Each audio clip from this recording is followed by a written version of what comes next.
Naît-on ou devient-on champion ? Il est primordial pour un sportif à la retraite de répondre à cette question.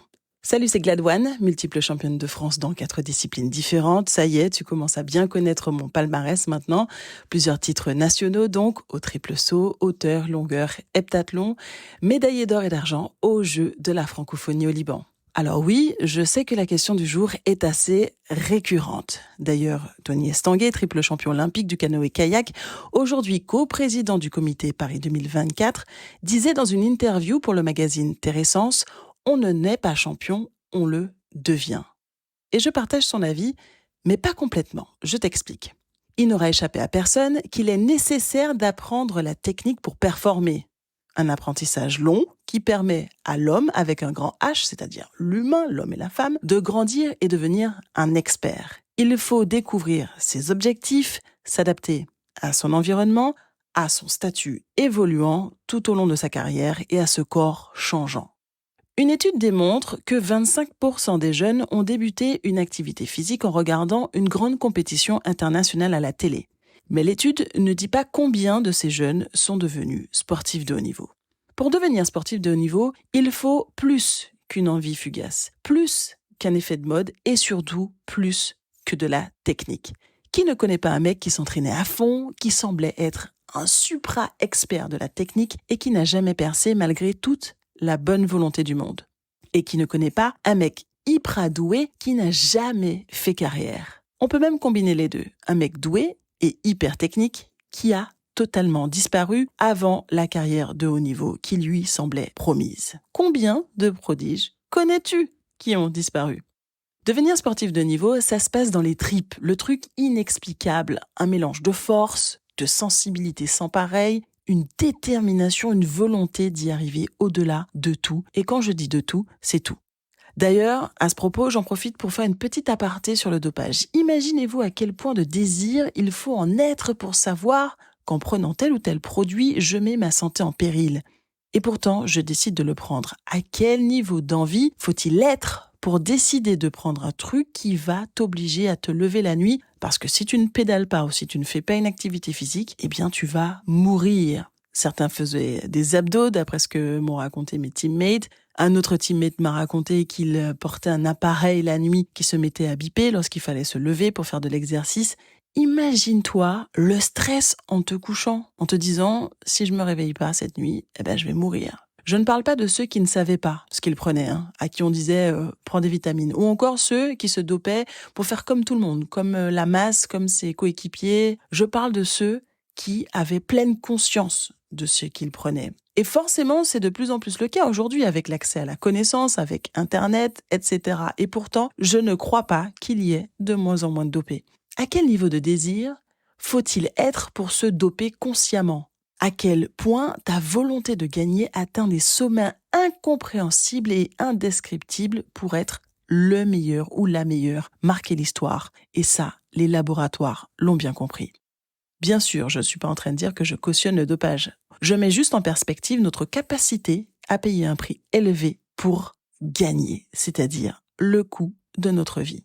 Il m'arrive d'être interrogée sur le fait de m'être dopée ou non durant ma carrière. Je réponds souvent, t'as vu mon palmarès, j'espère que si je m'étais dopée, j'aurais fait largement mieux. Mais la vérité est que même pour un titre de champion de France, c'est arrivé que certains se dopent.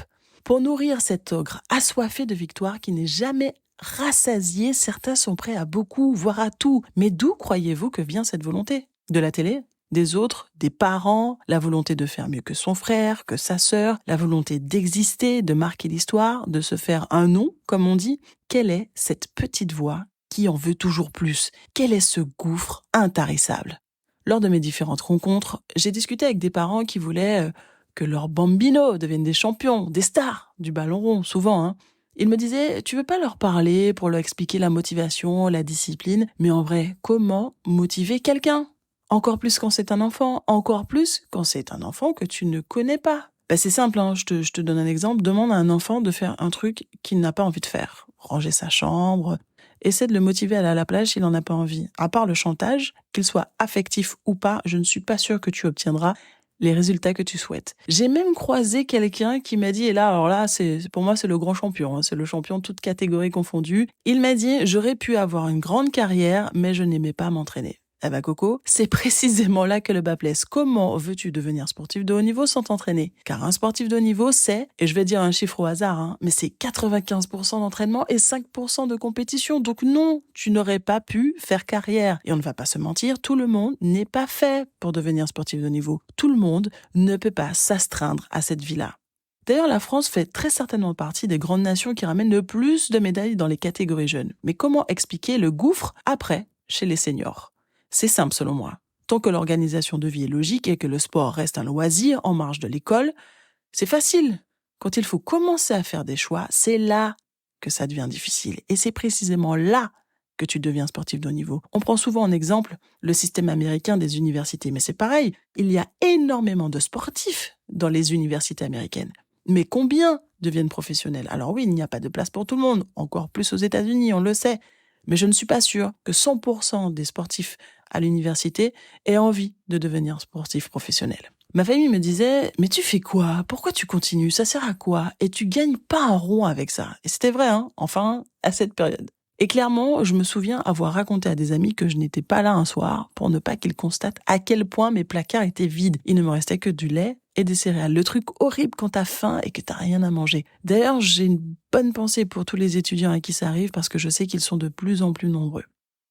Je vais pas vous mentir, le passage où je vivais à Miami était quand même plus faste, mais j'ai eu des très hauts et des très bas au cours de ma carrière. Mais vraiment, j'ai eu une seule constante, je voulais gagner et rien ne pouvait se mettre en travers de mon chemin tant que l'envie de gagner m'animait. Là où je veux en venir, c'est que le désir irrépressible d'être le meilleur et de s'améliorer ne vient pas de l'extérieur. C'est une flamme qui vit à l'intérieur et c'est ce que j'appelle la faille interne. Le truc qui justifie que tu t'infliges autant de souffrances au quotidien. Et ça, personne ne peut nous l'apprendre. Peut-être qu'un élément l'a déclenché à un moment de ta vie, peut-être que tu as une prise de conscience, mais elle a toujours été là, elle sommeillait, elle attendait le moment pour se révéler, l'élément déclencheur. Hier encore, une retraitée des pistes me disait « Moi, je suis toujours sportif de haut niveau dans ma tête. Ça fait plus de 10 ans que j'ai arrêté pourtant. » Être sportif de haut niveau, c'est un état d'esprit et non un état physique. Et cet état d'esprit perdure même après l'arrêt de ta carrière. Et si tu ne le ressens pas tout de suite, il est forcément là, tapis dans l'ombre, prêt à bondir au moment où tu le solliciteras. D'ailleurs, si tu ne le ressens pas, il est peut-être temps de laisser ta vraie nature s'exprimer. C'est peut-être la réponse au mal-être que tu ressens sans pouvoir la nommer, car tu réprimes le champion qui est en toi. Roméo Cournal, le coach en neurosciences appliquées que nous avons eu en interview dans l'épisode numéro 5, dit « On ne devient pas libre, on se souvient qu'on l'est ». Alors sens-toi libre d'être qui tu es. Tu es un champion, un sportif de haut niveau, souviens-toi que tu l'es. Non seulement c'est ton état naturel, mais c'est très certainement